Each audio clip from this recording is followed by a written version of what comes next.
How are you? Thank you for inviting me to preach the gospel again. மிக்க நன்றி. மறுபடியுமாக உங்களை சந்திப்பதில் மட்டும் மகிழ்ச்சி. இந்த நாளில மறுபடியும் எனக்கு அழைப்பு கொடுத்து ஆண்டுடைய ஊழியத்தை செய்யும்படி கொடுத்த கிருபைக்காய் நன்றி. I want to pray for your church here in Korean language. உங்க சபையில இப்பொழுது நான் என்னுடைய தாய்மொழியிலே நான் ஜெபிக்க இருக்கிறேன். Let's pray. ஜெபிப்போம். 하나님 아버지 감사합니다. 하나님의 은혜로 세우신 이 글로리 타밀 어셈블리를 하나님 축복하여 주시고 하나님의 성령으로 도우셔서 이 교회가 늘 평안하고 든든히 있어가며 주를 경외함과 성령의 위로함으로 진행하여 날마다 성도의 수가 다하고 구원받는 수가 날마다 다할 수 있도록 하나님 도와주시고 이 교회의 구원의 기쁨이 늘 차고 넘칠 수 있도록 하나님 축복하여 주시옵소서. 하나님께서 우리 사람을 창조하실 때 하나님을 찬양하는 사람으로 창조하여 주셨고 또 하나님의 말씀을 듣고 그 말씀대로 행하는 자로서 하나님 창조하여 주시기 때문에 우리 모든 성도들이 하나님의 말씀을 들으면서 그 말씀대로 살아가고 또 하나님 앞에 순종자라고 그리고 또 아버지 이 교회가 하나님 찬양하는 교회로서 하나님을 기쁘시게 해드리는 귀한 교회가 되어지도록 하나님 도와주시고 축복하여 주시옵소서. 특별히 파스무라리 하나님께서 기억하여 주시고 성령의 기름 부음과 성령의 능력으로 다하여 주셔서 하나님께서 허락하신 이 교회를 잘 세워나가도록 도와주시고 성도들의 믿음을 세우는 데 하나님 부족함이 없도록 하나님 능력의 손으로 다하여 주시고 각양의 은사를 하나님 도하여 주시옵소서. 사랑이 많으신 하나님 아버지 오늘도 이 거룩한 날 하나님 주님 앞에 나와서 하나님 앞에 예배드리는 하나님의 성도를 축복하여 주시기를 원합니다. 성도들 한 사람 한 사람이 하나님을 만나는 기쁨을 누릴 수 있도록 도와주시고 하나님을 즐거워하고 기뻐하면서 하나님이 주시는 말씀 듣고 은혜 받는 소중한 시간이 되어지도록 하나님 축복하시고 은혜를 베풀어 주시옵소서. 이 시간에 성령의 기름 부음이 넘치는 시간이요 성령의 충만함이 있는 시간이요 성령의 능력과 은사가 나타나는 시간이며 말씀 가운데 하나님의 기사와 이적과 표적도 드러나는 놀라운 은혜의 시간으로 우리가 경험하는 귀한 시간이 되어지도록 축복하여 주시옵소서. 우리 주 예수 그리스도의 이름으로 기도합니다. 아멘. 할렐루야. 할렐루야. Today is the main text. Let's read all together. இன்னைக்கு நம்ம தேவனுடைய வசனத்துக்கு பிரகாரம் ஒரு தலைப்பில் நாம் பார்ப்போம். Genesis chapter 1 verse 27 and 28. ஆதியாகமம் முதலாம் அதிகாரம் 27 28 வசனத்தை நாம் கவனிக்கும் போது First in Korean language, second in your Tamil language. முதலாவது நான் என்னுடைய பாஷையில நான் வாசிக்கிறேன், பிற்பாடு தமிழ்ல நீங்க வாசிங்கள். Genesis chapter 1 verse 27 and 28. 하나님이 자기 형상 곧 하나님의 형상대로 사람을 창조하시되 남자와 여자를 창조하시고 하나님이 그들에게 복을 주시며 하나님이 그들에게 이르시되 생육하고 번성하여 땅에 충만하라. 땅을 정복하라. 바다의 물고기와 하늘의 새와 땅에 움직이는 모든 생물을 다스리라 하시니라. Please. தேவன் தம்முடைய சாயலாக மனுஷனை சிருஷ்டித்தார். அவனை தேவ சாயலாகவே சிருஷ்டித்தார். ஆணும் பெண்ணுமாக அவர்களை சிருஷ்டித்தார். பின்பு தேவன் அவர்களை நோக்கி நீங்கள் பழுகி பெருகி நிரப்பி அதை கீழ்ப்படுத்தி சமுத்திரத்தின் மச்சங்களையும் ஆகாயத்து பறவைகளையும் பூமி மேல் நடமாடுகிற சகல ஜீவ ஜந்துக்களையும் ஆண்டு கொள்ளுங்கள் என்று சொல்லி தேவன் அவர்களை ஆசீர்வதித்தார். Next, Genesis chapter 12 verse 1 to 3. ஆதியாகமம் 12ஆம் அதிகாரம் வசனம் 1 இலிருந்து 3 வசனங்கள் வரை. Genesis chapter 12 verse 1 to 3. 여호와께서 아브라함에게 이르시되 너는 너희 고향과 친척과 아버지의 집을 떠나 내가 네게 보여줄 땅으로 가라. 내가 너로 큰 민족을 이루고 내게 복을 주어 내 이름을 창대하게 하리니 너는 복이 될지라. 너를 축복하는 자에게는 내가 복을 내리고 너를 저주하는 자에게는 내가 저주하리니 땅의 모든 족속이 너로 말미암아 복을 얻을 것이라 하시니라. கர்த்தர் ஆபிரகாமை நோக்கி நீ உன் தேசத்தையும் நீ இனத்தையும் தகப்பனுடைய வீட்டையும் விட்டு புறப்பட்டு நான் உனக்கு காண்பிக்கும் தேசத்திற்கு போ. நான் உன்னை பெரிய ஜாதியாக்கி உன்னை ஆசீர்வதித்து உன் பேரை பெருமைப்படுத்துவேன். நீ ஆசீர்வாதமாக இருப்பாய். உன்னை ஆசீர்வதிக்கிறவர்களை ஆசீர்வதிப்பேன், உன்னை சபிக்கிறவர்களை சபிப்பேன். பூமியில் வம்சங்கள் எல்லாம் உனக்குள் ஆசீர்வதிக்கப்படும் என்றார். And Genesis chapter 15 verse 6. ஆதியாகமம் 15ஆம் அதிகாரம் 6வது வசனத்தை வாசிப்போம். Genesis chapter 15 verse 6. 아브라함이 여호와를 믿으니 여호와께서 이를 그의 의로 여기시고 아멘. அவன் கர்த்தரை விசுவாசித்தான், அதை அவர் அவனுக்கு நீதியாக எண்ணினார். 1 Timothy chapter 2 verse 4. 1 தீமோத்தேயு புத்தகம் 2ஆம் அதிகாரம் 4வது வசனத்திலும் 1 Timothy chapter 2 verse 4. 하나님은 모든 사람이 구원을 받으며 진리를 아는 데에 이르기를 원하시느니라.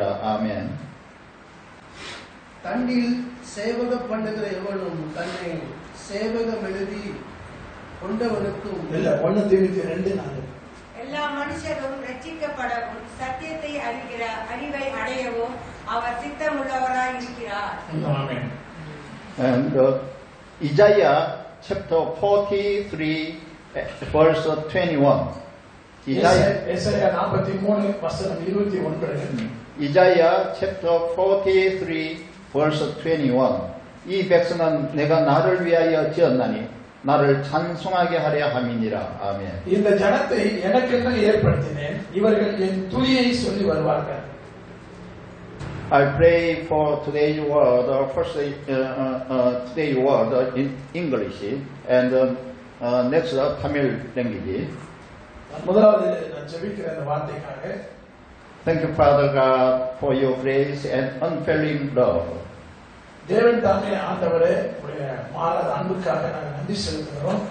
You want all men to be saved. ஆண்டவரே, எல்லா மனிதர்களும் ரட்சிக்கப்பட வேண்டும் என்று ஆண்டவரே நீங்கள் விரும்புகிறீர்கள். And you want us to come to a knowledge of the truth. ஆண்டவரே, தேவனுடைய சத்தியத்தை அறிகிற அறிவை அடைய வேண்டும் என்று நீங்கள் விரும்புகிறீர்கள். Please help us to know Jesus more accurately through the gospel. ஆண்டவரே, இந்த சுவிசேஷ செய்தியை ஆண்டவரே துல்லியமாக அதை நாங்கள் புரிந்து கொள்வதற்கு இயேசுவானவர் உதவி செய்யும்படி ஜெபிக்கிறோம். Please help us to know the heart of God through your word. ஆண்டவரே, உடைய வார்த்தையின் மூலமாக உடைய இருதயத்திலே அதை அறிய எங்களுக்கு உதவி செய்யுங்கள். Please help us also to know the will of God through your word. அது மாத்திரமல்ல, உடைய வார்த்தையின் மூலமாக உடைய சித்தத்தை நாங்கள் அறிந்து கொள்வதற்கு எங்களுக்கு உதவி செய்யுங்கள். Please help us to know our mission through today's message. அது மாத்திரமல்ல ஆண்டவரே, இந்த தேவ செய்தியின் மூலமாக ஆண்டவரே இந்த பணியை நாங்கள் அறிந்து கொள்வதற்கு உதவி செய்யுங்கள். Father God, we want to be fully anointed with your Holy Spirit. பரிசுத்த ஆவியானவர் தாமே இதை முழுமையாக அபிஷேகம் பண்ணி இதை நடத்த வேண்டும் என்று நாங்கள் விரும்புகிறோம். At this time, please fill each of us with your Holy Spirit. பரிசுத்த ஆவியானவரே, இந்த நேரத்திலே ஒவ்வொருவரையும் உம்முடைய ஆவியினாலே நீங்கள் நிரப்ப வேண்டும் என்று சொல்லி ஜெபிக்கிறேன். We pray in the name of Jesus Christ who saved us. ஆண்டவரே, இயேசு கிறிஸ்துவின் நாமத்திலே நாங்கள் ஜெபிக்கிறோம். Amen. Amen. Hallelujah. Hallelujah. The subject of today's word is as follows. இன்றைக்கு நாம் பார்க்க போகிற தேவனுடைய வார்த்தையானது, The subject is why did God create mankind? அதாவது தேவன் மனிதகுலத்தை ஏன் படைத்தார்? Why did God save man? ஏன் மனிதனை அவர் காப்பாற்றுவதற்கு திட்டமிட்டார்? Once we know God's purpose of creation and salvation, we will be able to understand the Bible more easily. அதாவது தேவனுடைய இந்த செய்தியின் மூலமாக அவருடைய சித்தத்தையும் அவருடைய பணியையும் நாம் புரிந்து கொள்ள முடியும் என்று சொல்லி நான் நினைக்கிறேன். And we will be able to understand the mission that God has given us. ஆண்டவர் நமக்கு கொடுக்கப்பட்ட அந்த பணியை இதன் மூலமாக நம்ம புரிந்து கொள்வதற்கு தேவன் உதவி செய்வாராக. I hope that through today's message you can understand God's purpose of creating the world and the purpose of man's salvation. அதாவது தேவன் இந்த உலகத்தை படைத்ததை குறித்தும் மனிதனை படைத்ததை குறித்தும் ஆண்டவர் ஏன் இதை படைத்தார் என்று அதை குறித்து நாம் அறிந்து கொள்ள முடியும். I hope you listen carefully to today's message. நான் நம்புகிறேன் நீங்கள் நிச்சயமாக இதை கவனமாக நீங்க கேட்பீர்கள் என்று சொல்லி. Through today's word we will be able to know what our mission is. அதாவது நம்முடைய இந்த தேவனுடைய இந்த உண்மையான இந்த பணி என்னவென்று சொல்லி இதன் மூலமாக நம்ம தெரிந்து கொள்ளலாம். God created all things and created mankind. ஆண்டவர் எல்லாவற்றையும் படைத்தார், அதே வேளையில அவர் மனிதனையும் படைத்தார். Have you ever thought about why God created mankind? நாம் எப்பொழுதாவது நம்மை குறித்து நாம் அதை யோசித்து பார்த்திருக்கிறோமா, ஏன் மனிதனை தேவன் படைத்தார் என்று சொல்லி? Have you ever thought about why God created all things? எல்லாவற்றையும் தேவன் தான் படைத்தார், அதை குறித்து நாம் எப்பொழுதாவது நாம் யோசித்திருக்கிறோமா? We all know that God is the creator who created all things. எல்லாவற்றையும் தேவன் படைத்தார் என்று நமக்கு தெரியும். Then why did God create all things? ஆண்டவர் ஏன் பிற்பாடு இது எல்லாவற்றையும் படைத்தார் என்று சொல்லி நாம யோசிக்க வேண்டியதா இருக்கு. Did God create all things by chance? ஆண்டவர் ஒருவேளை இந்த எல்லாவற்றையும் படைத்தது ஒருவேளை தற்செயலாக இருக்குமா? Did God create this world because there was no place for God to live? ஒருவேளை அவர் வாழ்வதற்கு அல்லது அந்த இடத்துல சூழ்நிலை இல்லாமல் இருப்பதற்காக ஒருவேளை ஆண்டவர் அதை படைத்தாரா? I don't think so. நான் அப்படி அதை நினைக்கவில்லை. God had existed even before the world began. அதாவது உலகம் இருப்பதற்கு முன்பதாகவே தேவன் அவர் இருக்கிறார் என்று சொல்லி நாம் அறிந்து கொள்ள வேண்டும். Even when this world did not exist, God had existed from eternity. அதாவது தேவன் இந்த உலகத்தை இல்லாத போதே அவர் இருந்திருக்கிற வேளையில கடவுள் எல்லாவற்றையும் அவர் தேவனுடைய சித்தத்தின்படி அவர் திட்டமிட்டு வைத்திருக்கிறார். God had planned all of this before He created all things. அதாவது தேவன் ஏன் எல்லாவற்றையும் திட்டமிட்டு மனுகுலத்தை உருவாக்குவதற்கு திட்டமிட்டார் என்று சொல்லி நம்ம பார்க்கிறோம். Then why did God plan to create mankind? ஏன் ஆண்டவர் அப்படின்னா மனுஷனை ஏன் உண்டாக்க வேண்டும் என்று சொல்லி தேவன் நினைத்தார்? Why did God create the heavens, the earth, the sea, and all living things? ஆண்டவர் ஏன் இந்த வானத்தையும் பூமியும் கடலையும் மற்ற உயிரினங்களையும் தேவன் படைத்தார்? I believe that there is a profound will of God. நான் விசுவாசிக்கிறேன் அது தேவனுடையதான அவருடைய சுய சித்தமாய் இருக்கும் என்று சொல்லி. It is written like this in Genesis chapter 1 verse 27. அதை நாம் குறித்து நாம் தெளிவாக அறிந்து கொள்ள வேண்டும் என்று சொன்னால் ஆதியாகமம் 1 அதிகாரம் 27வது வசனத்திலே நம்ம கவனிக்கிறோம். God created mankind in His own image, in the image of God. அங்கே வேதம் சொல்லுகிறது தேவன் மனுக்குலத்தை தன்னுடைய சாயல்ல அதாவது அவருடைய சாயல்லே படைத்தார் என்று சொல்லி நம்ம பார்க்கிறோம். This word means that God made mankind as the most important thing. இது இந்த காரியத்தை குறித்து நம்ம பார்க்கும்போது வார்த்தையுடைய அர்த்தம் மனிதனை மிக முக்கியமாக ஒரு உயிரினமாக தேவன் கருதினார். In verse 28, God says that God blessed the mankind He created. 28வது வசனத்தில் நம்ம பார்க்கிறோம் தேவன் தாமே படைத்த அந்த மனுக்குலத்தை தேவன் ஆசீர்வதித்தார் என்று சொல்லி பார்க்கிறோம். In this verse, there is the word God blessed. அதாவது அதனுடைய வார்த்தை அர்த்தம் என்னவென்று சொன்னால் தேவனாலே ஆசீர்வதிக்கப்பட்டது. The English Bible expresses the word God blessed. ஆங்கில வேதாகமத்தில் அதை குறித்து என்ன சொல்லப்பட்டிருக்குன்னா தேவன் ஆசீர்வதிக்கப்பட்டார் என்று அங்கு வெளிப்படுத்தப்படுகிறது. But in the original language Bible, it is expressed with the word barak. அதாவது ஆனால் மூல மொழியிலே அந்த வார்த்தை குறித்து அந்த தேவன் ஆசீர்வதிக்கப்பட்டார் என்ற அந்த வார்த்தைக்கு என்ன அர்த்தம் என்று சொன்னால் அது பாராக் என்று சொல்லப்பட்டிருக்கிறது. Barak means to kneel down and to sing praise to God. பாராக் என்று சொல்வது அதனுடைய அர்த்தம் என்றால் நாம் தேவனுடைய சமூகத்திற்கு வந்து நாம் மண்டியிட்டு தேவனை நாம் புகழ்ந்து பாடுகிற ஒரு காரியமாக இருக்கிறது. It does not mean the material blessings that we can be obtained in this world. அதாவது அதனுடைய அர்த்தத்துக்கு அர்த்தம் என்னவென்று சொன்னால் நாம உலகத்துடைய பொருளுடைய ஆசீர்வாதங்களை நாம் பெறுவதற்கு உண்டாக அப்படிப்பட்ட நிலையில அது குறிக்கப்படாது. It means kneel down, praise God and worship God. அதோட உண்மையான அர்த்தம் என்னன்னு சொன்னா நாம் தேவனுடைய சமூகத்துக்கு முன்பதாக மண்டியிட்டு தேவனை துதித்து அவரை நாம் வணங்கி அவரை நாம் ஆராதிக்க கூடியதாக இருக்கிறது. When God created mankind, God gave the blessing to mankind. இப்படிப்பட்ட இந்த ஆசீர்வாதத்தை பெறுவதற்காகத்தான் தேவன் மனிதனை படைக்கும் போதே மனுகுலத்திற்கு இப்படிப்பட்ட ஒரு ஆசீர்வாதத்தை தேவன் தந்தார். The blessing is kneeling down to God, sing, praise and worship God. அந்த ஆசீர்வாதம் என்ன என்று சொன்னால் நாம் தேவனுடைய சமூகத்திலே மண்டியிடுவதும் அவரை துதித்து பாடுவதும் அவரை வணங்குவதுமாய் இருக்கிறது.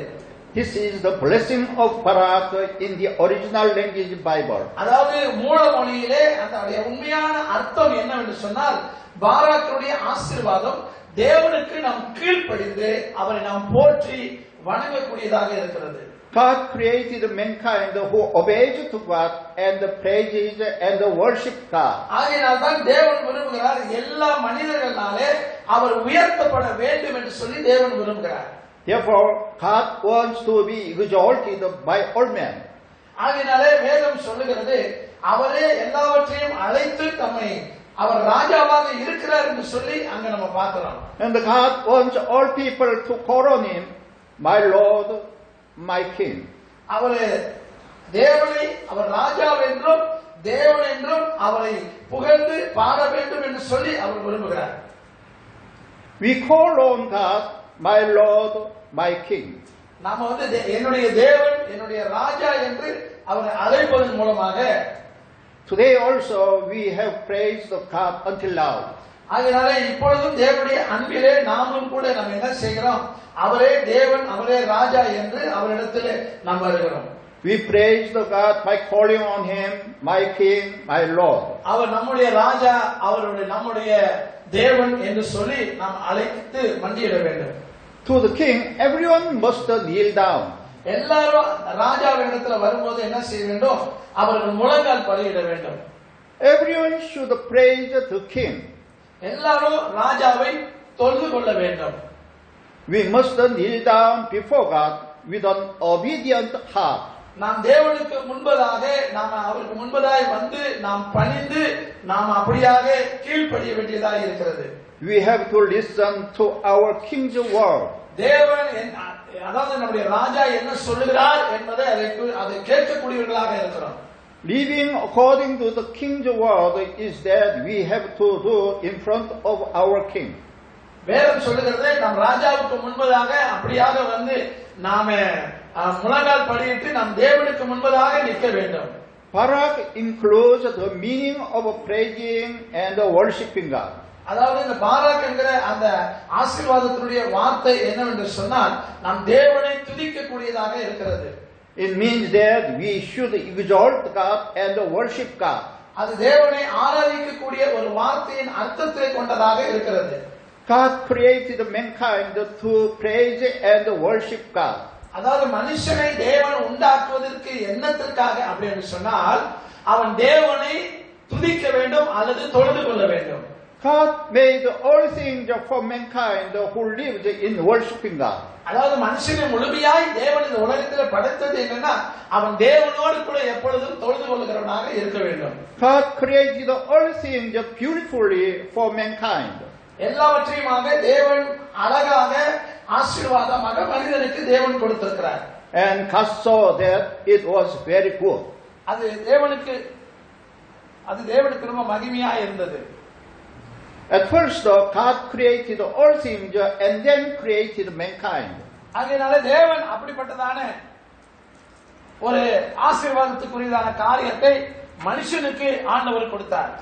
However, in God's plan, the creation of man precedes all creatures. எல்லாவற்றையும் அவன் தேவனிடம் படைக்கப்பட்ட எல்லா விதமான ஆசீர்வாதத்தையும் அவன் பெற்றுக்கொள்ளும்படியாக. So God made all things for mankind. ஆகையினால தேவன் அது மனிதனுக்கு எல்லாவற்றையுமாக அப்படி கொடுத்திருக்கிறார்.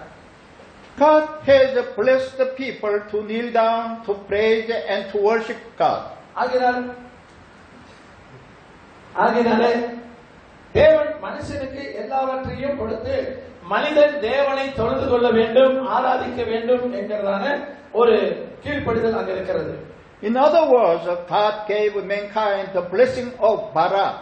இன்னொரு வேறு வார்த்தைகளை நாம் சொல்ல வேண்டும் என்று சொன்னால், அது தேவன் மனுகுலத்திற்கு கொடுக்கப்பட்ட ஒரு மிகுந்த ஆசீர்வாதமாய் இருக்கிறது இந்த Barak.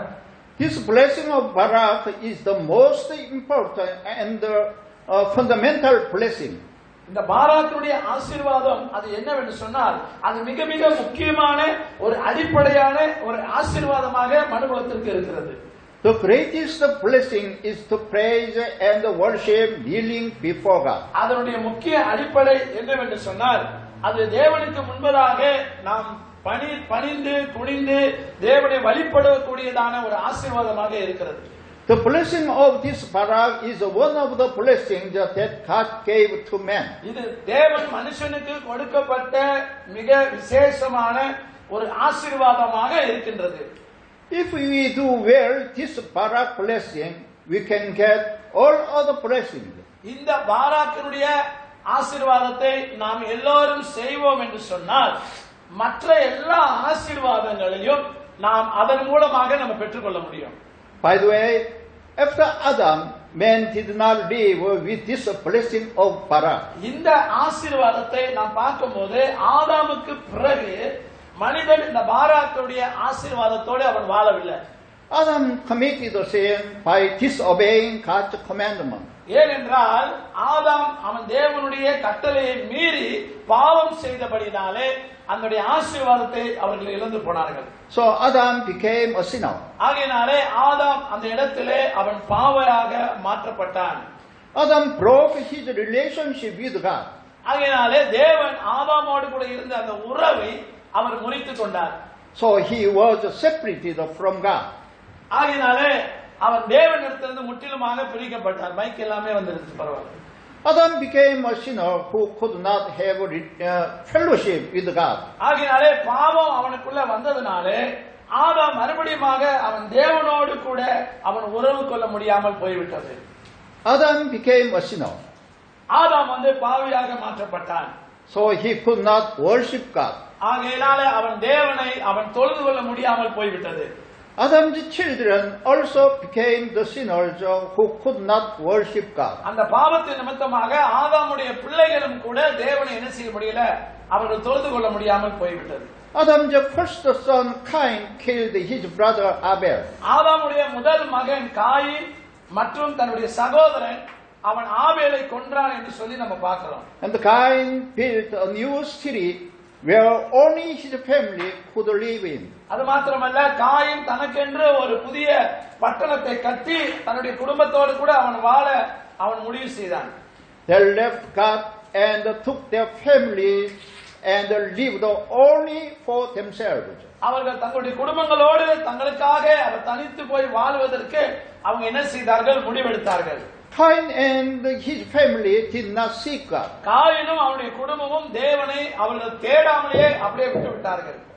Anyone of his descendants did not worship God. அதனால அவர்களுடைய பரம்பரையினர்கள் யாருமே அவர்கள் தேவனை தேடாமலே இருந்து விட்டார்கள். Adam had a third son, Seth. ஆனாலும் ஆதாமுக்கு மூன்றாவது பிள்ளையாக சேத் என்கிற ஒரு மகன் அவன் பிறந்தான். When Seth had a son, Enosh, people began to call on the name of God. வேதம் சொல்லுகிறது, சேத்துக்கு ஒரு மகன் அவன் பிறந்தான், அவன் பேரு ஏனோஸ் என்று சொல்லப்படுகிறது. அப்பொழுதுதான் ஜனங்கள் முதலாவது தேவனை தொழுது கொள்ள ஆரம்பித்தார்கள். Let's read Genesis chapter 4 verse 26. அது நீங்க எங்க வாசிக்கலாம் அப்படின்னு சொன்னாக்க, ஆதியாகமம் புத்தகத்துல வாசிக்கலாம். முதலாம் அதிகாரத்துல Genesis chapter 4 verse 26. 셋도 아들을 낳고 그의 이름을 에노스라 하였으며 그때 사람들이 비로소 여호와의 이름을 불렀더라. ஆதியாகமம் 4ஆம் அதிகாரம் 6வது வசனத்தில் நாம் வாசிக்கும் போது, calling on the name of God means that they have sought God. அவர்கள் முதலாவதாக அந்த வசனத்தில் நம்ம வாசிக்கும் போது, அப்பொழுதுதான் ஜனங்கள் தேவனை அவர்கள் தொழுது கொள்ள ஆரம்பித்தார்கள். That means also that they came to God and worshipped God. அவர்கள் அப்பொழுதுதான் தேவனை முதலாவதாக அவர்கள் தொழுது கொள்ள ஆரம்பித்தார்கள் என்று சொல்லி நம்ம பார்க்கிறோம். But after that time also, people continued to sin and left God. மறுபடியுமாக அதன் பின்பு நம்ம பார்க்கும்போது ஜனங்கள் தேவனை விட்டு அவர் விலகி போனதாக நம்ம பார்க்கிறோம். Genesis chapter 6 tells us that people in Noah's time were full of sin. நோவாவுடைய காலத்திலே எல்லோரும் அவர்கள் பாவத்திலே மறுபடியுமாய் இருந்தார்கள் சொல்லி நம்ம பார்க்கிறோம். God grieved that God had created mankind. ஆண்டவர் அந்த மனுஷர்களை ஆண்டவர் உருவாக்கினது எது என்று அவர்கள் அறியாமலே போய்விட்டார்கள். Therefore God said that he would destroy both men and all the beasts. ஆகையால எல்லாவற்றையுமாய் தேவன் அந்த நாட்களிலே அவர் என்ன செய்தார்? ஆண்டவர் எல்லாவற்றையுமே அதை அழிக்க தீர்மானம் பண்ணினார். However, only Noah received God's grace and were not perished. அந்த ஒரு குடும்பம் மாத்திரம், நோவாவின் குடும்பம் மாத்திரம் தேவனுடைய கிருபையை பெற்று அவர்கள் அழிவிலிருந்து தப்பித்தார்கள். Only Noah and his family lived, and everyone was perished in the flood. அந்த வெள்ளத்தின் நாட்களிலே நோவாவும் நோவாவுடைய குடும்பத்தார் மற்றும் அவர்கள் தேவனுடைய கிருபையை பெற்று அவர்கள் பாதுகாக்கப்பட்டார்கள். But after that, Noah's sons also did not seek God because of their sin. அதன் பிறகு நம்ம பார்க்கிறோம் அவருடைய பிள்ளைகள் அவர்கள் தேவனை மறந்து மறுபடியுமாக தேவனை விட்டு விலகி போய்விட்டார்கள். They did not call on God as their king. அவர்கள் தொடர்ந்து அந்த தேவனை ராஜாதி ராஜன் என்று அவர்கள் அறியாமலே போய்விட்டார்கள். They tried to become like God. அவர்கள் சொந்தமாகவே சில காரியங்களை செய்ய ஆரம்பித்தார்கள். They started to build the tower so that they could reach the heaven. அவர்கள் சொந்தமாக அவர்கள் கோபுரத்தை கட்டவும் அவர்கள் சொர்க்கத்தை நாடவும் அவர்கள் தொடங்கினார்கள். God saw this and God scattered all the people here and there. ஆண்டவர் இதை பார்த்து அவர் மனம் கசந்து எல்லா மக்களையும் ஆண்டவர் என்ன செய்தார்? சிதற அடிக்கப்படினார். They left God with their sins and were scattered all over the world. ஆண்டவர் எல்லாவற்றையும் சிதறடித்து அவர்கள் இந்த உலகம் முழுவதும் சிதறடிக்கப்பட்டு போய்விட்டார்கள். They could not praise and worship God by living without God. அவர்கள் தேவனை அன்றி அவர்கள் சொந்தமாகவே அவர்கள் என்ன செய்தார்கள்? தன்னுடைய வாழ்க்கை நடத்தி கடவுளை தேடாதபடிக்கு அப்படியே இருந்து விட்டார்கள். But God wants everyone in the world to come before God. எல்லாரும் தேவனுக்கு முன்பதாக அவர் முன்பதாக வர வேண்டும் என்று சொல்லி தேவன் விரும்புகிறார். So God called Abraham so that they may enjoy the blessing of Barak. ஆகையினாலே அதன் பின்பு தேவன் ஆபிரகாமை என்கிற ஒரு மனிதனை ஆண்டவர் அழைத்து இந்த பாராக் என்று சொல்லப்படுகிறதான ஆசீர்வாதத்தை தர வேண்டும் என்று விரும்பினார். In Genesis chapter 12, it is written that God called Abraham. அதிலே ஆதியாகமம் 12ஆம் அதிகாரத்திலே நம்ம பார்க்கும் பொழுது தேவன் ஆபிரகாமை அவர் இந்த இடத்துல அழைப்பை குறித்து நம்ம பார்க்கிறோம். In chapter 12, verse 2, God said to Abraham, I will bless you. ஆண்டவர் சொல்கிறாரு, ஆபிரகாமை அழைத்து நான் உன்னை ஆசீர்வதிக்கவே ஆசீர்வதிப்பேன் என்று தேவன் சொல்கிறார். In the English Bible, the word blessing is expressed as bless. அந்த ஆங்கில வேதாகமத்திலே அதனுடைய அர்த்தம் என்னென்றால் அந்த ஆசீர்வாதத்துக்கு ஆங்கிலத்திலே blessing என்கிற ஒரு வார்த்தை இருக்கிறது. அது ஆங்கிலத்திலே bless என்கிறதான ஒரு வார்த்தை வெளிப்படுத்தப்படுகிறது. However, in the original language Bible, it is clearly expressed Barak. அதாவது blessing அல்லது bless என்கிற சொல்லுகிற அந்த வார்த்தையானது அது மூல மொழியிலே அர்த்தம் என்னவென்று சொன்னால் அது பாராக் என்று சொல்லப்படுகிறது. God blessed Abraham to kneel down and praise and worship God. ஆகையாலே இந்த ஆசீர்வாதத்தை தேவன் ஆபிரகாமுக்கு கொடுத்து தேவன் ஆபிரகாம் ஆண்டவருக்கு முன்பதாக அவரை துதிக்கவும் அவரை வணங்கும்படியாக ஆண்டவர் அதை கொடுத்தார். And God said to Abraham at the end of chapter 12 verse 3 as follows. மூன்றாவது வசனத்திலே நாம் வாசிக்கும் போது அவன் மூலமாக பூமியில் இருக்கிற எல்லா வம்சங்களும் ஆசீர்வதிக்கப்படும் என்று ஆண்டவர் சொன்னார். At the end of chapter 12 verse 3, all peoples on earth will be blessed through you. ஆண்டவர் சொல்கிறாரே ஆபிரகாமின் மூலமாகவே இந்த உலகம் முழுவதும் இருக்கிற ஜனங்கள் ஆசீர்வதிக்கப்படுவார்கள் என்று அந்த வசனம் சொல்கிறது. God said that all people on earth will be blessed through Abraham. ஆண்டவர் ஆபிரகாமின் மூலமாக பூமியில் இருக்கிற எல்லா மக்களும் ஆசீர்வதிக்கப்படுவார்கள் என்று தேவன் சொன்னார். This blessing is also the blessing of kneeling down and praising God. இந்த ஆசீர்வாதம் எப்படி அவர்கள் பெற்றுக்கொள்ள முடியும் என்று சொன்னால், அவர்கள் தேவனுக்கு முன்பதாக அவர்கள் மண்டியிட்டு தேவனை துதிக்கும் பொழுது இந்த ஆசீர்வாதத்தை பெற்றுக்கொள்வார்கள். Through Abraham, God wanted to assemble all people on the earth before God. இதன் மூலமாக தேவன் பூமியில் இருக்கிற சகல மக்களையும் ஆபிரகாமின் மூலமாக மறுபடியும் கொண்டு வருவதற்கு அவர் விரும்பினார். And God wanted them to acknowledge God as king and to praise God. ஆகையினாலே தேவன் அவரை ராஜாவாக அவர்களை ஒப்புக்கொண்டு ஆண்டவருக்கு முன்பதாக வந்து அவரை புகழ்ந்து பாட அவர் விரும்பினார். God commanded Abraham to gather all the sinners who do not seek God in order that they can praise and worship God. தேவனை தேடாத எல்லா மக்களையும் ஆண்டவர் என்ன செய்தார் சொன்னால், ஆபிரகாம் மூலமாக மறுபடியுமாய் கர்த்தரை துதிக்க அவரை வழிபட ஆபிரகாமுக்கு கட்டளையிட்டார். This is the blessing of Barak that God gave to mankind when creating. இதுதான் மனுகுலத்திற்கு தேவன் கொடுக்கப்பட்ட ஒரு மிகப்பெரிய ஒரு ஆசீர்வாதம். என்னவென்று சொன்னால், இந்த பாராக் என்று சொல்லப்படுகிறதான ஒரு ஆசீர்வாதம். God wants everyone to enjoy this blessing of Barak. ஆகினாலே தேவன் விரும்புகிறார் இந்த ஆசீர்வாதத்தை எல்லா மனுகுலமும் அதை பெற்றுக்கொள்ள வேண்டும் என்று சொல்லி. This is because God created mankind in the beginning of the world. ஆகையினால் தான் தேவன் மனுகுலத்தை படைத்ததனுடைய நோக்கமே என்னவென்றால், இந்த பாராக் என்கிற இந்த ஆசீர்வாதம் இந்த மனுகுலம் அனுபவிக்க வேண்டும் என்று சொல்லி. Abraham was also a sinner. Abraham கூட பாவிதான். But God admitted Abraham as a righteousness by grace in order to use him. ஆனாலும் கூட தேவன் ஆபிரகாமை பயன்படுத்துவதற்கு அவன் கிருபையினாலே அவன் நீதிமான் என்று தேவன் ஒப்புக்கொண்டார். Let's read Genesis chapter 15 verse 6. ஆதியாகமம் 15ஆம் அதிகாரம் 6வது வசனத்திலே நம்ம வாசிக்கும் போது, Genesis chapter 15 verse 6. 아브라함이 여호와를 믿으니 여호와께서 이를 그의 의로 여기시고. 아멘. அந்த வசனம் சொல்லுகிறது, வாசிங்க. ஆபிரகாம் ஆதியாகமம் 15:6. அவன் கர்த்தரை விசுவாசித்தான், அதை அவனுக்கு நீதியாக எண்ணினார். பின்னும் அவர் அவனை நோக்கி, இந்த தேசத்தை உனக்கு சுதந்திரமாக கொடுக்கும் பொருட்டு உன்னை ஊர் என்கிற கல்தேயருடைய பட்டணத்திலிருந்து அழைத்து வந்த கர்த்தர் நானே என்றார்.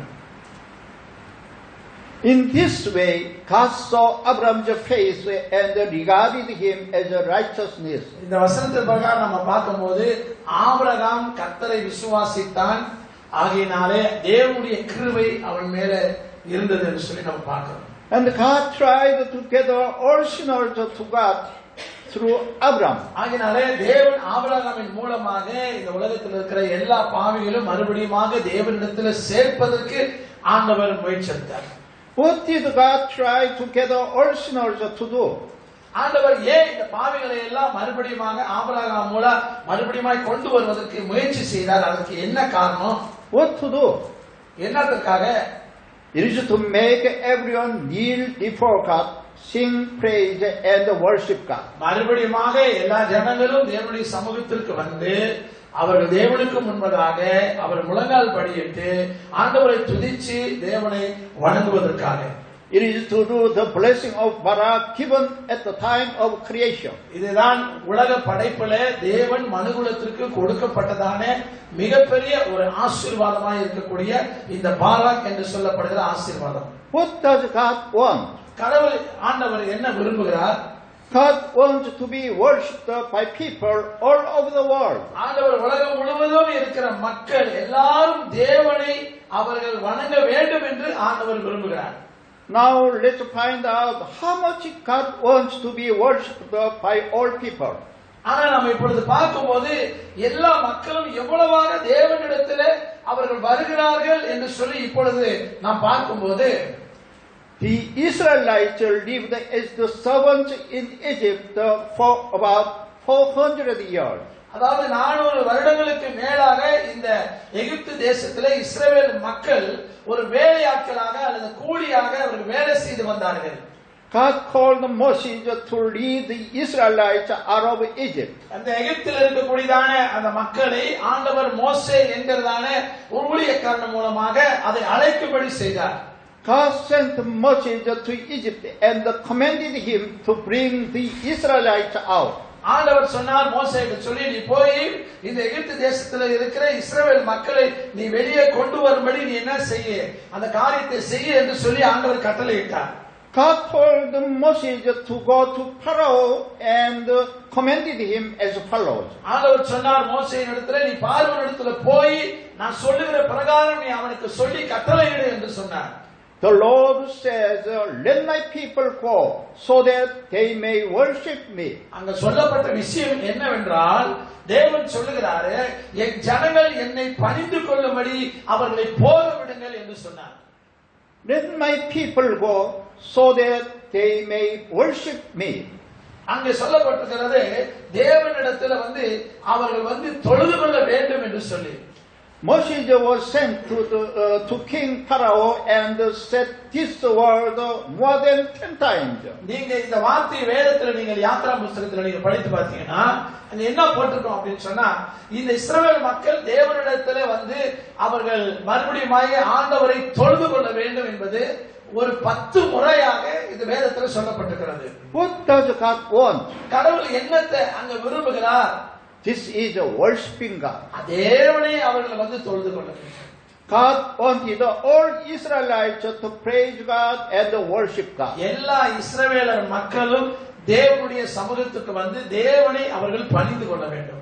Now I am going to conclude my preach. நான் தேவனுடைய வார்த்தையை முடிப்பதற்கு முன்பதாக God created mankind who is blessed by worshiping God. அதாவது தேவன் மனுஷனை உண்டாக்குவதற்கு காரணம் என்றால் மனுஷன் ஆசீர்வதிக்கப்பட வேண்டும் என்று சொல்லினார்.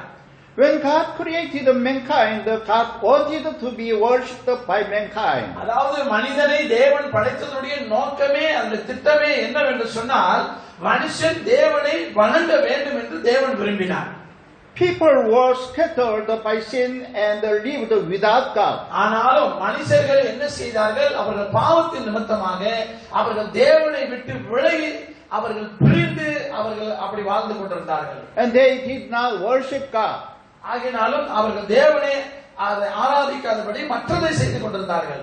But God wanted everyone in the world to praise and worship God. ஆகினாலே உலகத்தில் இருக்கிற எல்லா மக்களுமே தேவனை அவர்கள் தேட வேண்டும், தேவனை வணங்க வேண்டும் என்று சொல்லி ஆண்டவர் அதை விரும்புகிறார். God wants this. ஆண்டவர் இதை விரும்புகிறார். But most people in this world do not worship God. ஆனாலும் உலகத்தில் இருக்கிற நம்ம பெரும்பான்மையான மக்களை நாம் பார்க்கும் பொழுது அவர்கள் தேவனை தேடாதபடிக்கும் அவரை வணங்காதபடிக்கும் இருக்கிறார்கள். Why do people not seek God? ஏன் மக்கள் கடவுளை தேட மாட்டாங்க? And why not worship God? ஏன் ஆண்டவரை துதிக்க மாட்டாங்க? The reason why people do not worship God is because of sin. அதற்கு முக்கிய காரணம் என்ன என்று சொல்லி நம்ம ஆழமா பார்ப்போம் என்று சொன்னா ஒவ்வொரு மனிதனுக்குள்ள இருக்கிற பாவம் தான் காரணமா இருக்கு. Man cannot solve his sins by himself and cannot seek God. அந்த பாவம் அவனுக்குள்ள இருக்கின்றதுனால அவன் மனிதன் என்ன செய்ய முடியாது? தேவனை தேட முடியாது. அந்த தேடுவதனால அவனால அந்த பாவத்தை சொந்தமாக அவனால தீர்க்கவும் அது முடியாத ஒரு சூழ்நிலை இருக்கிறது. Therefore God sent his one and only son Jesus Christ. ஆகையினால இந்த பாவம் முதல்ல அவனை விட்டு விலகினாதான் அவன் தேவனிடத்துல வர முடியும். அதற்கு ஒரே பேரான குமாரனாகிய இயேசு கிறிஸ்து தேவன் நமக்காக அனுப்பினார். ஒரு ஆமென் சொல்லுங்க. Jesus Christ died as an atoning sacrifice on behalf of all our sins. ஆண்டவராகிய இயேசு கிறிஸ்து மனிதனுடைய எல்லா பாவங்களுக்காக அவர் பாவ பரிகாரியாக அவர் மரித்தது மட்டுமில்லாம God counted Abraham as a righteousness because of his faith. அப்படிப்பட்டதான ஆபிரகாம் கூட தேவன் அவரை விசுவாசத்தின் நிமித்தமாக அவன் அதில் நீதியாக எண்ணினார் என்று சொல்லி நம்ம பார்க்கிறோம். God counted us as a righteous man because we believe in Jesus Christ. யாரெல்லாம் இயேசு கிறிஸ்துவை விசுவாசிக்கிறார்களோ தேவன் அவர்களை நீதிமானாக மாற்றுகிறார் என்று சொல்லி நாம் அறிந்து கொள்ள வேண்டும். Let's read Ephesians chapter 1 verse 3 to 7. எபேசியர் புத்தகத்துல நம்ம வாசிக்கும்போது Ephesians chapter 1 verse 3 to 7. 찬송하리로다. 하나님 곧 우리 주 예수 그리스도의 아버지께서 그리스도 안에서 하늘에 속한 모든 신령한 복을 우리에게 주시되 வாசிங்க. 곧 창세전에 그리스도 안에서 우리를 택하사 우리로 사랑 안에서 그 앞에 거룩하고 흠이 없게 하시려고 그 기쁘신 뜻대로 우리를 예정하사 예수 그리스도로 말미암아 자기의 아들들이 되게 하셨으니 வாசிங்க. 이는 그가 사랑하시는 자 안에서 우리에게 거저 주시는 바 그의 은혜의 영광을 찬송하게 하려 하심이라. 7번 우리는 그리스도 안에서 그의 은혜의 풍성함을 따라 그의 피로 말미암아 속량 곧 죄사함을 받았느니라. 7번 நம்முடைய கர்த்தராகிய இயேசு கிறிஸ்துவின் பிதாவாகிய தேவனுக்கு ஸ்தோத்திரம். அவர் கிறிஸ்துவுக்குள் உன்னதங்களிலே ஆவிக்குரிய சகல ஆசீர்வாதத்தினாலும் நம்மை ஆசீர்வதித்திருக்கிறார். தமக்கு முன்பாக நம் அன்பில் பரிசுத்தம் உள்ளவர்களும் குற்றமில்லாதவர்களுமாய் இருப்பதற்கு அவர் உலக தோற்றத்திற்கு முன்பே கிறிஸ்துவுக்குள் நம்மை தெரிந்து கொள்ளும்படியே. 벌써 6절 ஆறாவது வசனம். 이는 그가 사랑하시는 자 안에서 우리에게 거저 주신 바 그의 은혜의 영광을 찬송하게 하려 하심이라. ஆறாவது வசனம் பாருங்க. தம்முடைய தயவுள்ள சித்தத்தின்படியே நம்மை இயேசு கிறிஸ்துவின் மூலமாய் தமக்கு சுவிகார புத்திராக்கும்படி முன்பு குறித்திருக்கிறார். ஆமென். And 12, 벌써 12, 이는 우리가 그리스도 안에서 전부터 바라던 그의 영광의 찬송이 되게 하려 하심이라. 12வது வசனம்.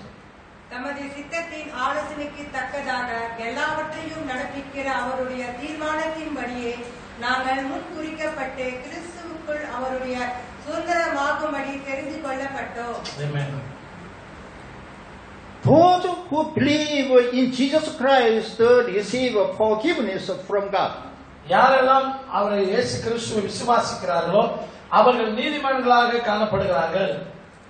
The broken relationship from God becomes a reconciled relationship. மறுபடியுமாக எதெல்லாம் நம்மை தேவனிடத்திலிருந்து பிரிந்து போயிருக்கிறதோ அதெல்லாம் மறுபடியுமாக தேவனிடத்துல மறுபடியுமாய் அது இதன் மூலமாய் நம்ம சேர்க்கப்படுகிறோம். By Jesus, believing in Jesus Christ. இயேசு கிறிஸ்துவை விசுவாசிப்பதன் மூலமாக Then they come to God and live a life of kneeling and worshiping God. அவர்கள் அப்படி இயேசுவை விசுவாசித்து வரும் பொழுது அவர்கள் தேவனோடு வாழக்கூடியவர்களாக காணப்படுவார்கள். Because we believe in Jesus Christ, today we are here to worship God. ஆகையினாலே நாம் ஏன் கர்த்தரை நாம் விசுவாசிக்கின்றபடினால் தான் இந்த இடத்துல இன்னைக்கு ஆண்டவராகிய இயேசு கிறிஸ்துவை நாம் துதிக்கின்றவர்களாக நாம் இருக்கிறோம். Why does God want to be worshipped like this? ஏன் ஆண்டவர் இப்படிப்பட்டதான ஒரு ஆராதனையை தேவன் விரும்புகிறார்? It is because God created mankind to worship God in the beginning. ஆகையினாலே இதற்காகத்தான் தேவன் ஆரம்ப நாட்களிலே மனிதன் தேவனிடத்துல வந்து அவன் துதிக்க வேண்டும் அவனை வணங்க வேண்டும் என்று சொல்லி மனிதனை ஆண்டவர் படைத்தார். Let's find out more about how much God wants to be worshipped. ஆகையினால எப்படிப்பட்டதான இந்த ஒரு தேவனை நாம் வந்து வணங்க வேண்டிய கூடிய ஒரு சூழ்நிலைகள் நமக்கு உருவாக்கப்பட்டிருக்கிறது என்பதை நாம் அறிந்து கொள்ளலாம். When our physical life ends in this world, we go to the heaven. ஒரு நாள் நம்முடைய நடைமுறை இந்த வாழ்க்கையில ஒரு நாள் நம்ம நிச்சயமாக நம்முடைய காலங்கள் முடிந்துவிடும் நம்முடைய சொர்க்கம் என்று சொல்லப்படுகிற இடத்திற்கு நாம் கடந்து போவோம். Then what do we do when we go to heaven? நாம பரலோகத்திற்கு போவதற்கு நாம என்ன செய்ய வேண்டும்? When we go to heaven, must we cultivate the land of food? When we go to heaven, must we cultivate the land for food? அதாவது அந்த நம்முடைய அந்த கடந்து போவதற்கு நாம என்ன செய்ய வேண்டும் அல்லது என்ன காரியத்தை நாம் அதற்காக பயிற்சி செய்ய வேண்டும் என்று சொல்லி நம்ம பார்க்கணும். Land cultivate for food. நிலம். Must we sow seed? அதாவது ஒரு நிலத்தை எப்படி நம்ம பயிரிடுகிறது போல And we reap crops. அது நம்ம வந்து அந்த பயிர்களை நம்ம விதைக்கக்கூடிய ஒரு சூழ்நிலை. And must we work hard to build a pretty house for us to live in? அது சரியாக அதை நம்ம அந்த பயிர்களை நாம் அறுவடை செய்வதற்காகவா அல்லது சரியான காரியத்துக்காக? We don't need all of that when we go to heaven. அந்த மாதிரி நம்ம செய்யும் போதுதான் நம்ம இப்படிப்பட்டதான ஒரு பரலோகத்துக்கு செல்லக்கூடிய ஒரு முயற்சி. God has already prepared all these things. ஆகையினாலே தேவன் நமக்கு எல்லாவற்றையும் முன்கூட்டியே ஆண்டவர் இப்படி நமக்கு ஆயத்தப்படுத்தி இருக்கிறார். Then what do we do when we go to heaven? ஆகையினாலே நாம பரலோகம் போவதற்கு நாம என்ன செய்ய வேண்டும்?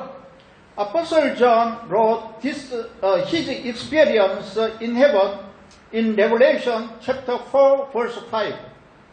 வெளிப்படுத்தல் புத்தகம் Apostle John wrote his experience in heaven in Revelation chapter 4 verse 5. வெளிப்படுத்தல் புத்தகம் 4ஆம் அதிகாரம் 5வது வசனம். Let's read Revelation chapter 4 verse 1 2. 1 Revelation chapter 4 verse 1 2. 이 일 후에 내가 보니 하늘에 열린 문이 있는데 내가 들은 바 처음에 내게 말하던 나팔 소리 같은 검증이 이르되 이리로 올라오라. 이후에 마땅히 일어날 일을 내가 내게 보이리라 하시더라. 또 내가 곧 성령에 감동되었더니 보라 하늘에 보좌를 베풀었고 그 보좌 위에 앉으신 이가 있는데 4ஆம் அதிகாரம். இவைகளுக்கு பின்பு இதோ பரலோகத்தில் திறக்கப்பட்டிருந்த ஒரு வாசலை கண்டேன். முன்னே கால சத்தம் போல என்னுடனே பேச நான் கேட்டிருந்த சத்தமானது, இங்கே ஏறி வா, இவைகளுக்கு பின்பு சம்பவிக்க வேண்டியவைகளை உனக்கு காண்பிப்பேன் என்று விளம்பினது. உடனே ஆவிக்குள்ளானேன். அப்பொழுது இதோ வானத்தில் ஒரு சிங்காசனம் வைக்கப்பட்டிருந்தது. அந்த சிங்காசனத்தின் மேல் ஒருவர் வீற்றிருந்தார். And verse 10 verse 11 verse 10 verse 11 24 장로들이 보좌 앉으신 이 앞에 엎드려 세세토록 살아계시는 이에게 경배하고 자기의 관을 보좌 앞에 드리며 이르되 우리 주 하나님이여 영광과 존귀와 권능을 받으시는 것이 합당하오니 주께서 만물을 지으신지라 만물이 주의 뜻대로 있었고 또 지으심을 받았나이다 하더라. 24 மூப்பர்களும் சிங்காசனத்தின் மேல் வீற்றிருப்பதற்கு முன்பாக வணக்கமாய் விழுந்து சதா காலங்களிலும் உயிரோடு இருக்கிறவரை தொழுது கொண்டு தங்கள் கிரீடங்களை சிங்காசனத்திற்கு முன்பதாக வைத்து கர்த்தாவே தேவரீர் மகிமையும் கனத்தையும் வல்லமையும் பெற்றுக் கொள்கிறதற்கு பாத்திரராய் இருக்கிறீர். நீரே சகலத்தையும் சிருஷ்டித்தீர். உம்முடைய சித்தத்தினாலே அவைகள் உண்டாய் இருக்கிறவைகளும் சிருஷ்டிக்கப்பட்டவைகளுமாய் இருக்கிறது என்றார்கள். Like this, when we go to heaven, we praise and worship God who sits on the throne. இந்த இடத்துல நம்ம வாசிக்கிற இந்த வேத வசனத்தின் பிரகாரம் நாம் பரலோகத்திற்கு செல்லும் போது அல்லது செல்வோம் என்று சொன்னால் நாம் இப்படிப்பட்டதான ஒரு நிலையில தான் நாம் தேவனிடத்துல போய் நின்று நாம் அவரை அந்த கனத்துக்குரிய மகிமையையும் அவருக்குரிய பாத்திரத்தையும் நாம் அந்த இடத்துல செலுத்துகிறவர்களாக இருப்போம். In this world also, what God wants is for us to praise and worship God. அது எப்பொழுதுமே நாம் தேவனை துதிக்கின்ற ஒரு நிலைமையை அது காண்பிக்கிறது. In the beginning, God created man and gave the blessing of worship God. ஆகையாலே ஆரம்பத்திலே தேவன் மனுஷனை உண்டாக்கும் போது மனிதன் தேவனை இப்படியாக அவன் எப்பொழுதும் தொழுது கொள்கிறவனாக இருக்க வேண்டும் என்கிற ஒரு திட்டம் தான். However, because of sin, people abandoned the blessing of worship God. ஆகையாலே மனிதன் பாவத்துக்குள்ளே வந்தது நிமித்தமாக அவன் அந்த ஆராதனையை இந்த தொழுது கொள்ளுதலை அவன் வாழ்க்கையில இழந்து போனான். God wanted to gather those who could not worship because of sin. காரணம் இதனுடைய தொழுது கொள்ள முடியாமல் போனதுக்குரிய காரணம் என்னவென்று சொன்னால் மனிதன் பாவத்துக்குள்ளாக இருந்ததனாலே. God wants to be worshipped from people who live in sin without God. அதாவது பாவம் அவங்களுக்குள்ள இருக்கிறதுனால அவங்க தேவனை அன்றி அவர்கள் தன்னுடைய வாழ்க்கையில வாழ்ந்து கொண்டிருந்தார்கள். தேவன் இல்லாமல் அவர்கள் வாழ முடியாது. Then let's find out what God's will is through the Bible. அதனால வேதம் அப்படியாக நமக்கு அதை கற்றுக் கொடுக்கிறது.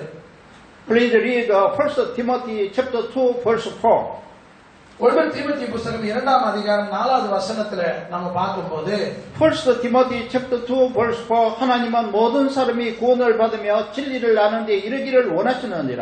ஆகையினால்தான் வேதம் சொல்லுகிறது எல்லா மனுஷரும் ரட்சிக்கப்படவும் சத்தியத்தை அறிகிற அறிவை அடையவும் அவர் சித்தமுள்ளவராக இருக்கிறார் என்று சொல்லி பார்க்கிறோம். Those who are not saved cannot come before God because of sin. ஆகையினாலே ரட்சிக்கப்படாதவர்கள் யாரும் தேவனுடைய சமூகத்திற்கு முன்பதாக வர முடியாது. காரணம் என்னவென்றால் அது பாவத்தினுடைய ஒரு நிலைமையாக இருக்கிறது. Only those who were saved in Jesus Christ can come before God and worship God. யாரு தேவனை வந்து வணங்க முடியும், ஆராதிக்க முடியும், தொழுது கொள்ள முடியும் அப்படின்னு சொன்னா தேவனிடத்திலே விசுவாசிக்கிறவர்கள் அல்லது ரட்சிக்கப்பட்டவர்கள் மட்டுமே. God wants to save all the people in order to receive worshiping God. ஆகையால எல்லா மனுஷர்களும் தேவனை வந்து தொழுது கொள்ள வேண்டும் என்று சொல்லி ஆண்டவர் அதை விரும்புகிறார். Then what must we do to be saved? ஆனால் நாம் என்ன செய்ய வேண்டும்? அந்த காரியத்துக்குள்ள நாம் வருவதற்கு நாம் ஒன்று செய்ய வேண்டும். Salvation comes through faith in Jesus Christ, the Son of God. ஆகையால ரட்சிப்பு என்கிறதான அந்த ஒரு காரியத்தை ஆண்டவராகிய இயேசு கிறிஸ்துவை நாம் விசுவாசிப்பதன் மூலமாக அது அந்த ரட்சிப்பு நமக்கு வருகிறது. Whoever believes in Jesus Christ as his Savior will be forgiven. ஆகையாலே தன்னுடைய ஆண்டவராகிய இயேசு கிறிஸ்துவை நம்முடைய உள்ளத்திலே நாம ரட்சகராக தேவனாக நீங்க நம்பும்போது அந்த பாவம் உங்களுக்கு மன்னிக்கப்படுகிறது. We cannot be forgiven of our sins through doing good. ஒருவேளை நாம நல்ல காரியத்தை செய்யறதுனால நம்முடைய பாவங்கள் மன்னிக்கப்பட முடியாது. Whoever believes in Jesus Christ will be saved from his sins. ரட்சிக்கப்படுவதற்கு நாம நிச்சயமாக நாம் பாவங்களிலிருந்து விடுதலையாக்குவதற்கு மெய்யான தேவனாகிய இயேசு கிறிஸ்துவை நாம் விசுவாசிக்க வேண்டும். Whoever believes in Jesus Christ receives the Holy Spirit as a gift of God. யாரெல்லாம் ஆண்டவராகிய இயேசு கிறிஸ்துவை விசுவாசிக்கிறீர்களோ அவர்கள் தாமே தேவனிடத்திலிருந்து ஒரு விலையேற பெற்ற பரிசாக நீங்கள் பரிசுத்த ஆவியானவரை பெற்றுக்கொள்வீர்கள்.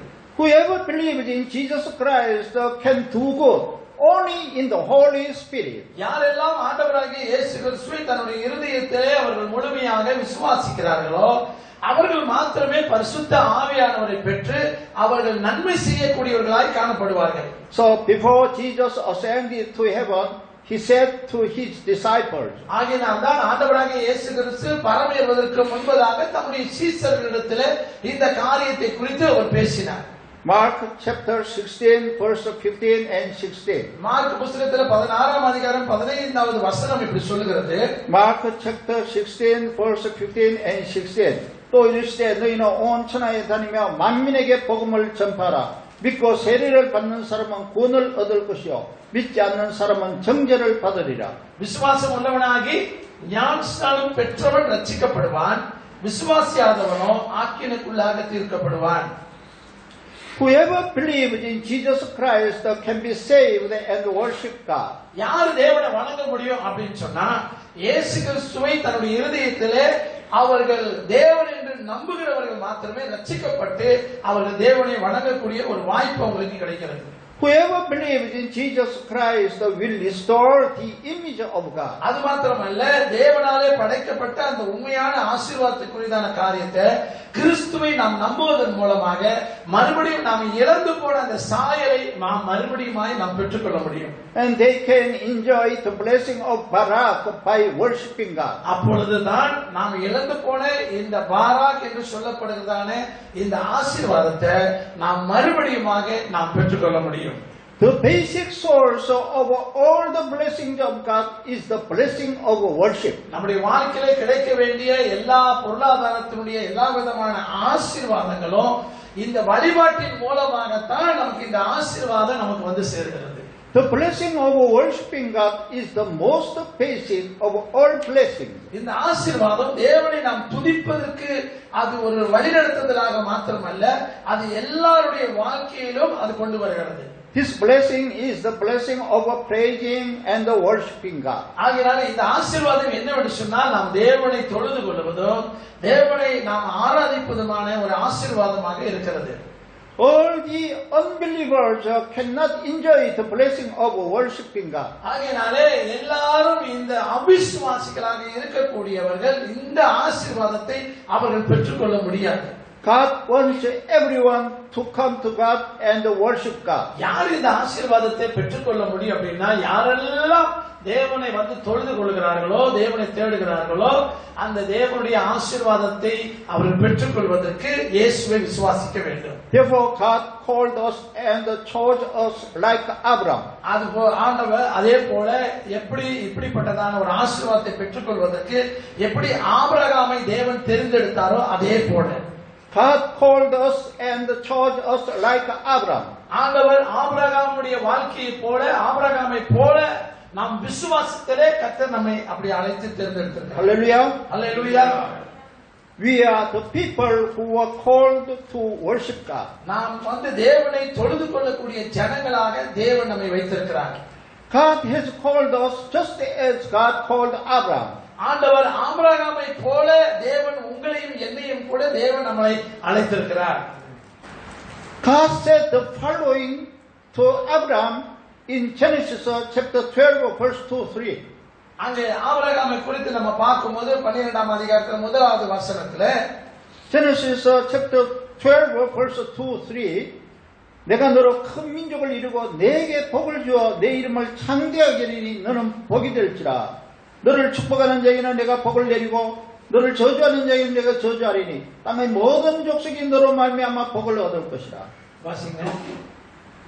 நான் உன்னை பெரிய ஜாதியாக்கி உன்னை ஆசீர்வதித்து உன் பெயரை பெருமைப்படுத்துவேன். நீ ஆசீர்வாதமாய் இருப்பாய். Amen. In this verse, the key word is you will be blessed. இந்த வசனம் என்ன சொல்லுகிறதுனா, நீங்கள் நிச்சயமாக அல்லது கண்டிப்பாக நீங்க தேவனுடைய ஆசீர்வாதத்தை பெற்றுக்கொள்வீர்கள். And all people on earth will be blessed through you. இந்த எல்லா ஆசீர்வாதமும் எல்லாரும் நாம் பெற்றுக்கொள்வதற்கு ஆண்டவர் உங்க மூலமாக அதை நிறைவேற்றுகிறார். Abraham should have made everyone receive the blessings of Barak. ஆண்டவர் இந்த பாராக் என்று சொல்லப்படுகிற இந்த ஆசீர்வாதம் எப்படி இந்த ஆபிரகாமின் மூலமாக எல்லாருக்கும் நமக்கு கிடைக்கிறதோ அது போல. But Abraham and his descendants failed in the mission given by God. இந்த விதமான இந்த பணியை செய்வதற்கு தான் தேவன் ஆபிரகாமை அழைத்தார். Abraham and his descendants failed. ஆனாலும் ஆபிரகாம் அவருடைய வாழ்க்கையில அவருடைய சந்ததியும் நாம் பார்க்கும்போது அவர்கள் அதில் தோல்வி அடைந்து போனார்கள். But we can fulfill definitely our mission.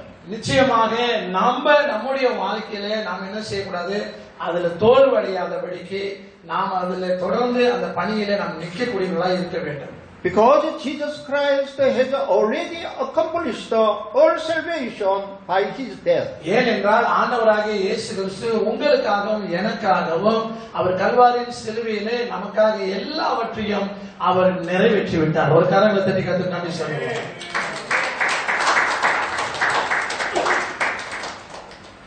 We have to be faithful for the mission entrusted to us from God. ஆகையாலே உண்மையாகவே தேவன் இப்படிப்பட்டதான இந்த தொழுது கொள்ளக்கூடிய இந்த பணியை கர்த்தர் ஆண்டவர் நம்முடைய கருத்திலே அதை கொடுத்திருக்கிறார். What is the mission that God has entrusted to us? ஆண்டவரை கொடுக்கப்பட்ட இந்த பணி நாம் எப்படி என்ன என்று சொல்லி நாம் உண்மையாக நிறைவேற்ற வேண்டும். The mission that God has given us is to assemble all the people of the world. ஆகையாலே இந்த காரியம் என்ன அப்படின்னு சொன்னா, தேவன் நமக்கு கொடுத்த இந்த பணி என்ன அப்படின்னா, நாம் தேவனுடைய சுவிசேஷத்தை இந்த உலகத்திற்கு நாம் பறைசாற்றுவதாகும். We must help them receive forgiveness of their sins in Jesus Christ. எல்லா மக்களும் இந்த உலகத்தில் இருக்கிற எல்லாரும் இந்த பாவத்திலிருந்து விடுதலை பெற்று அவர்கள் இயேசுவை நம்பி அந்த உண்மையான ஆசீர்வாதத்தை பெற்றுக்கொள்வதற்கு கர்த்தர் உங்களையும் என்னையும் தான் பயன்படுத்த வேண்டும். And we must get them to follow God's word and worship God. ஆகையினாலே தேவனுடைய அந்த பணியின் மூலமாக அநேக மக்கள் தேவனை அறிந்து உண்மையாய் தேவனை தொழுது கொள்வதற்கு இது ஒரு காரியமாய் இருக்கிறது. So what specially should we do? ஆகையினாலே இதை நாம் விசேஷமாக இதை நாம் செய்ய வேண்டிய காரியமா இருக்கிறது. The mission that God has entrusted to us is to preach the gospel. இது தேவனுடைய சுவிசேஷத்தையும் வார்த்தையையும் விசேஷமாக இந்த உலகத்திற்கு நாம் பறைசாற்றுகிறதாக இருக்கிறது. We must preach the gospel for all people to believe in Jesus Christ. எல்லா மக்களும் இயேசுவை அறிந்து கொள்ள வேண்டும், அவர்கள் விசுவாசிக்க வேண்டும் என்பதற்காக இந்த பணியை நாம் செய்கிறவர்களாக இருக்க வேண்டும். This is God's will, God's wish, and the mission given to us. இது தேவனுடைய விருப்பமும் தேவனுடைய சித்தமுமாக இருக்கிறது. ஆண்டவர் இதை முழுமையாய் அதை நிறைவேற்றுவதற்கு. The word of 1 Timothy chapter 2 verse 4 is God's desire and God's vision. அந்த 1 தீமோத்தேயு 2ஆம் அதிகாரம் 4வது வசனத்தில் நாம் பார்க்கும்போது எல்லா மனிதர்களும் ரட்சிக்கப்பட வேண்டும், தேவனை சத்தியத்தை அறிய வேண்டும் என்கிற ஆண்டவருடைய ஆசையை நாம் அங்க பார்க்கிறோம். God's desire is for all people to be saved. எல்லா ஜனங்களும் ரட்சிக்கப்பட வேண்டும் என்று சொல்லி. And it is that all people come to know the truth and to worship God. ஆகையால எல்லாரும் இந்த சத்தியத்தை அறிந்து அவர்கள் தேவனை வணங்கும்படியாக அவர்கள் தேவனுடைய சமூகத்துக்குள்ளே கொண்டு வருவதற்கு இது ஒரு வழியாக இருக்கிறது. We all are the people who are forgiven by believing in Jesus Christ. ஆகையால இப்படி விசுவாசிக்கும் பொழுது எல்லாரும் அவர்கள் என்ன செய்கிறார்கள், அவருடைய பாவத்தில் இருந்து அவர்கள் மன்னிக்கப்படக்கூடியவர்களாக இருக்கிறார்கள். So we were blessed to praise and to worship God. ஆகையால நாம் தேவனை துதிக்கவும் ஆராதிக்கவும் நாம் பாக்கியம் பெற்றவர்களாக இருப்போம். So we are praising God as our King, our Lord. ஆகையாலே நாம் தேவனை நாம் துதிக்கும் போது அவரை நம்முடைய ராஜா, நம்முடைய ஆண்டவர் என்று சொல்லி அவரை நாம் போற்றுவோம். God alone is the God to be praised. தேவன் ஒருவர் மாத்திரம்தான் அந்த இடத்திலே போற்றப்படக்கூடியவராக இருக்கிறார். God alone is the one to be worshipped. தேவனை மட்டுமே நாம் வணங்கக்கூடியவர்களாக நாம் இருக்க வேண்டும். We praise and worship God because we believe in Jesus Christ. நாம் தேவனை வணங்குகிறவர்களாக மாத்திரமல்ல, அவரை துதிக்கிறவர்களாகவும் இருக்க வேண்டும். காரணம் அவர் ஒருவரே தேவன் என்றும் அவர் இயேசு கிறிஸ்து ஆண்டவர் என்று சொல்லி நாம் நம்புகிறோம். Do you know what is the best blessing among the blessings we receive through worshiping God? அதாவது ஆராதிப்பதன் மூலமாக நமக்கு வரக்கூடிய ஆசீர்வாதங்களிலே சிறந்த ஆசீர்வாதம் என்ன தெரியுமா? This is the peace in our heart. அதிலே தேவனுடைய அமைதியும் தேவனுடைய சந்தோஷமும் நம்முடைய இருதயங்களில் இருக்கும். Is there anyone uncomfortable when worshiping God? நீங்க அதாவது தேவனுடைய சமூகத்துக்கு நீங்க வரும்போது நீங்க சங்கடமாக யாராவது இருக்கீங்களா? துதிக்க வரும்போது Whoever worship God will receive God's grace and peace in our heart. ஒருவேளை நீங்கள் மன சங்கடத்தோடு அல்லது மன அழுத்தத்தோடு கஷ்டத்தோடு பாரத்தோடு நீங்கள் அப்படி வரும்போது நீங்க தேவனுடைய சமூகத்துல அவரை ஆராதிக்கும் போது துதிக்கும் போது நீங்க அவருடைய அந்த அமைதியை பெற்றுக் கொள்வீர்கள். Jesus Christ, the Son of God, is the God who gives us grace and peace. அந்த விதமான அமைதியையும் சந்தோஷத்தையும் சமாதானத்தையும் நாம் இந்த தொழுகையின் நேரத்திலே நாம் தேவன் நமக்கு அது கொடுக்கிறவராக இருக்கிறார். When we exalt, praise and worship God, we have peace in our heart. எப்பொழுதெல்லாம் நாம் தேவனுடைய சமூகத்திற்கு அவரை உயர்த்தி அவரை துதித்து அவரை ஆராதித்து அவரை நம்ம மகிமைப்படுத்தும் பொழுது நம்முடைய உள்ளத்திலே ஒரு மிகப்பெரிய ஒரு சமாதானம் நிலவுகிறது. That peace is the peace that can never be obtained in this world. இந்த மாதிரியான ஒரு அமைதி அல்லது இந்த மாதிரியான ஒரு சமாதானம் உலகத்துல வேற எந்த இடத்துக்கு போனாலும் நமக்கு அது கிடைக்காது. So we must preach the gospel. ஆகையாலே இந்த அமைதியை பெறுவதற்கு அந்த சமாதானத்தை பெறுவதற்கு தான் நாம் இந்த சுவிசேஷத்தை நாம் பிரசங்கிக்க வேண்டும். We must preach Jesus Christ toward the world. இந்த உலகத்திற்கு இயேசு கிறிஸ்துவை நாம் அறிவிக்கிறவர்களாக நாம் காணப்பட வேண்டும். Let's preach the gospel so that everyone in the world can kneel down to God. நீங்க இந்த சுவிசேஷத்தை அறிக்கை செய்யும் பொழுது அதன் மூலமாக அவர்கள் இயேசுவை விசுவாசித்து தேவனை தொழுது கொள்ளும்படியாக அவர்கள் காணப்படுவார்கள். Let's preach the gospel so that everyone can restore the blessing of praising. ஆகையாலே இந்த சுவிசேஷத்தை உலகத்துக்கு நாம் அறிவிக்கை செய்யும் போது உலகத்தில் இருக்கிற எல்லாரும் இந்த ஆசீர்வாதத்தை அவர்கள் மறுபடியுமாக அவர்கள் பெற்றுக்கொள்ள முடியும். Let's preach the gospel all over the world so that everyone in the world can restore the blessing of worshiping God. ஆகையாலே இழந்து போன இந்த ஆசீர்வாதத்தை இந்த சுவிசேஷத்தின் மூலமாக நாம் சொல்லும் பொழுது உலகத்தில் இருக்கிற எல்லாருமே இந்த ஆசீர்வாதத்தை பெற்றுக்கொள்வார்கள். Let's preach the gospel so that everyone can enjoy enjoy the blessing of Barak. ஆகையினால இந்த சுவிசேஷத்தை நாம் பிரசங்கிக்கும் போது இந்த உண்மையான இந்த ஆசீர்வாதத்தை, இந்த பாராக் என்று சொல்லப்படுகிற இந்த ஆசீர்வாதத்தை எல்லா மக்களும் பெற்றுக்கொள்வார்கள். Jesus Christ is the one and only Son of God. ஆகையினால ஆண்டவராகிய இயேசு கிறிஸ்து ஒருவர் தான் தேவனாய் இருக்கிறார். Let's preach that Jesus Christ is the creator God who created all things.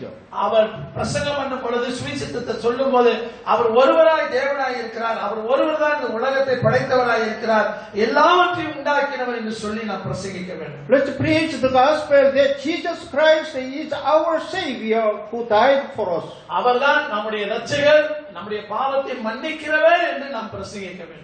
Let's preach the gospel so that all people in the world can come before God. அப்படி இந்த செய்தியை மக்களுக்கு நாம் பிரசங்கிக்கப்படும் பொழுது உலகத்தில் இருக்கிற எல்லா மக்களும் தேவனுக்கு முன்பதாக அவர்கள் மனம் திரும்பி ரட்சிக்கப்படுவதற்கு வழியாக இருக்கும். Let us spread the gospel so that everyone in the world can receive the blessing of worshiping God. ஆகையினாலே இந்த ஆராதனை மூலமாக, இந்த துதியின் மூலமாக அவர்கள் இந்த ஆசீர்வாதத்தை பெற்றுக்கொள்வதற்கு இந்த நற்செய்தியை நாம் இந்த உலகத்துக்கு நாம் பரப்ப வேண்டும். Abraham and his descendants failed to carry out this mission. ஆகையினாலே ஆபிரகாமுக்கு தேவன் இந்த விதமான பணியை அவன் எடுத்துக் கொள்ளும்படியாக தேவன் கொடுத்தார்.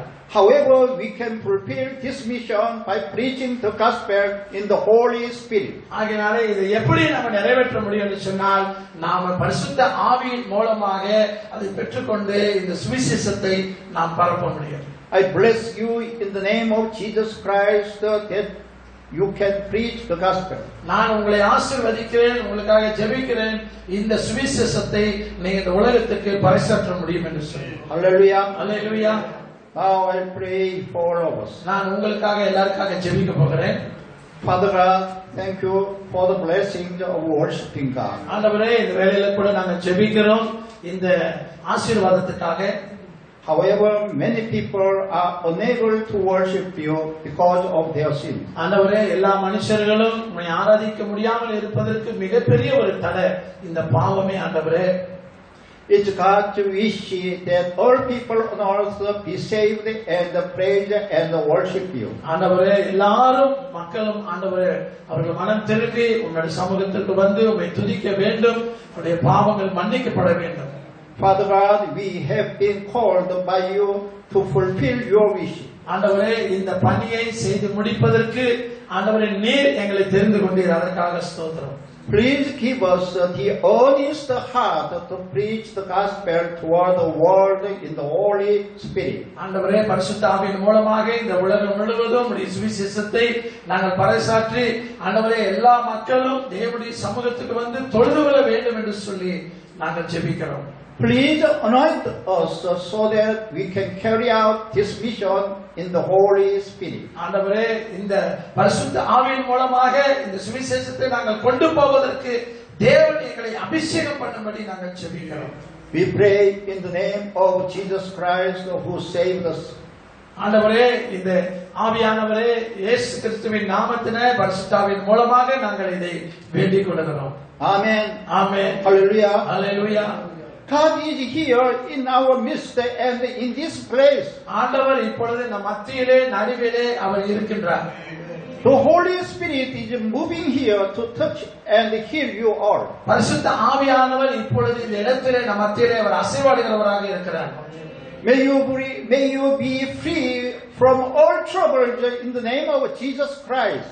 ஒருவேளை நீங்க இந்த இடத்துல ஒருவேளை சுகவீனமாக பலவீனமாக இருந்தீர்கள் என்றால் இப்பொழுது பரிசுத்த ஆவியின் மூலமாய் ஆண்டவர் அதை உங்களுக்கு உதவி செய்வார். May you be healed from all diseases in the name of Jesus Christ. இயேசு கிறிஸ்துவின் நாமத்தினாலே பரிசுத்த ஆவியின் மூலமாக இப்பொழுது நீங்கள் அந்த தடைகளிலிருந்து ஆண்டவர் உங்களை விடுதலை செய்வார். May you be blessed fully at any time, at any place by Jesus, our King, our Lord. ஆண்டவராகிய இயேசு கிறிஸ்துவின் மூலமாக நம்முடைய ராஜாவாகிய கர்த்தராகிய அவர் மூலமாக நீங்கள் எப்பொழுதும் எந்த இடத்திலும் நீங்கள் ஆசீர்வாதமாக இருக்க முடியும். May God's blessing be in you. ஆண்டவருடைய ஆசீர்வாதம் உங்கள் மேல இருக்கும். May your soul be getting along well. உங்களுடைய ஆத்துமாவானது அது சுகித்து இருக்கும். May you enjoy good health. ஆண்டவர் நீங்கள் சந்தோஷமாக மகிழ்ந்து களி கூறுவீர்கள். May everything go well with you. எல்லா நன்மைகளும் உங்களை பின்பற்றி வரக்கூடியதாக இருக்கும். May you be blessed fully at any time by Jesus, our Savior, our Lord. இயேசு கிறிஸ்துவின் மூலமாக நீங்க சகலவிதமான ஆசீர்வாதத்தை அனுபவிக்கவும் கர்த்தர் உங்களுக்கு உதவி செய்வார். In the mighty name of the Creator God, our Lord Jesus Christ. நம்முடைய வல்லமையுள்ள தேவனாகிய நம்மை படைத்த ஆண்டவராகிய இயேசு கிறிஸ்துவின் மூலமாய் நீங்கள் அப்படியே சுகமாக்கப்படுவீர்கள். In the mighty name of our King, our Lord Jesus Christ. நம்முடைய ராஜாவாகியும் நம்முடைய தேவனாகியும் இயேசு கிறிஸ்துவாகிய அவருக்குள்ளே அப்படி ஆக. In the mighty name of the Redeemer God, our Savior Jesus Christ. நம்முடைய இரட்சகராய் இருக்கிற நம்முடைய ஆண்டவராகிய இயேசு கிறிஸ்துவின் நாமத்தினாலே அப்படி ஆகும். Hallelujah. Hallelujah. God bless you and your family. கர்த்தர் உங்களையும் உங்கள் குடும்பத்தினரையும் அவர் ஆசீர்வதிப்பாராக. Amen. Amen. Amen. Amen.